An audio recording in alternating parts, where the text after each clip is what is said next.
Irrespective of what, I need my son because I'm the only one who can trust him. I'm expecting nobody to trust him, but I cannot disown him. He's my son after all. Irrespective of what, whether he did it or he didn't do it, he is my son. I cannot disown him. Hi guys, welcome back to my channel. Welcome back to Crime with Regina. Today we're going to be looking at the 2023 murder case of Kirsten Kluyts at the hands of Bafana Mahungela. Allegedly, because this case still hasn't gone to trial, he still hasn't been convicted, and Bafana Mahungela has been pleading innocent since day one. The victim is Kirsten Kluyts. She was a 34-year-old school teacher at Delta Park High School in Sandton. On the day of the incident, she was 14 weeks pregnant. She was taking part in a My Run, which is a jogging activity that took place in George Lee Park, which was in Parkmore. On the day, she took place in the run as one of 8 participants. After a few laps, 3 laps according to the organizers of the event, she was nowhere to be found. When they looked around for her, somebody ended up finding her cell phone and keys to her car. They later on continued searching with the help of security guards of the park, and they ended up finding her body unclothed near a wall. The incident took place on the 29th of October 2023, and on the 26th of November 2023, CCTV footage from the park led to the arrest of 21-year-old Bafana Mahungela. Bafana Mahungela is originally from Nazareth in Mpumalanga, and at the time of the incident, he was studying at Varsity College in Sandton. He claims that on the day of the incident, he had been coming from his girlfriend's house where a party was hosted the night before. He was on a taxi going to his place, but he slept during the ride and forgot to get off at his stop.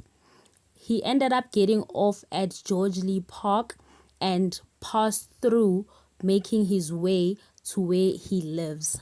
When he was going through the park, it's when he spotted Kirsten laying on the ground. He initially thought it was a mannequin or a doll, and he first kicked her.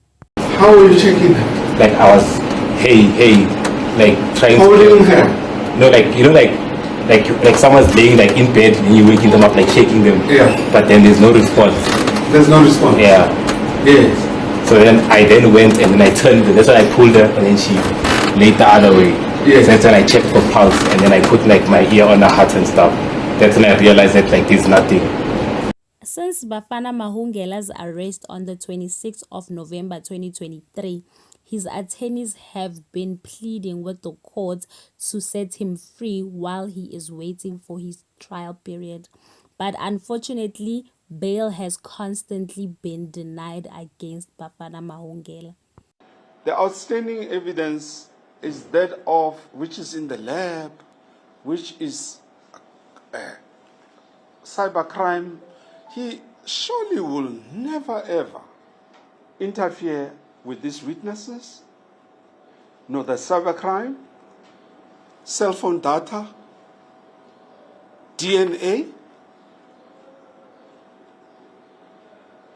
Bafana Mahungela hasn't even been a likable suspect, even though he pleads that he's only guilty of being at the wrong place at the wrong time.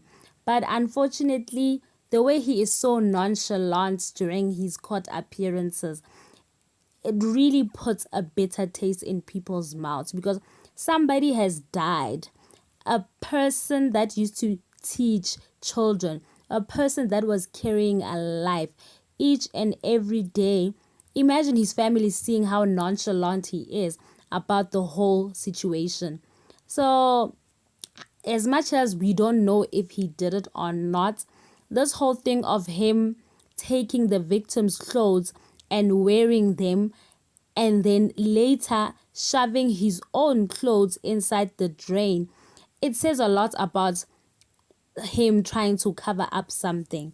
So we are currently still waiting for the trial to finish, which is gonna go back to court on around April 2026. Hopefully we get to see and hear what the state actually has against Bafana Mahungera. But so far, I believe that his story is very suspect. Like, why would you steal somebody's clothes and then wear them? Make it make sense. And he says no because he touched the body. He's trying to get rid of the DNA. Oh my word. Like, that just looks totally suspicious. Like, I know gender-based violence is a big thing in the country, so I didn't want to be involved. That's why I tried to take away like the clothes because of my fingerprints and stuff. The way this incident took such a short period of time, and when I first heard the story, I thought maybe Kirsten was jogging in the wee hours of the morning around 5 o'clock when it's dark, but no, Kirsten started jogging at 5 past 8 in the morning where it's bright out, and it took an hour for this incident to take place, or for somebody to find out that she has been missing.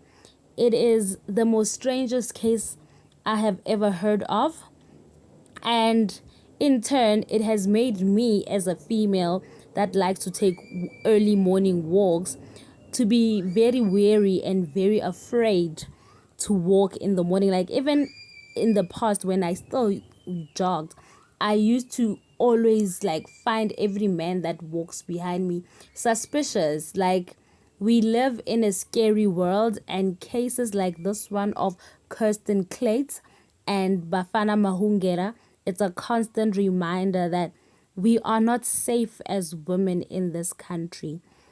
Whatever happens, I just hope that Kirsten Kluyts' family are able to find healing and her soul rests in peace. And that is all from me. Thank you very much for watching, and don't forget to comment, like, and subscribe. Subscribe, guys. Lena ale subscribe.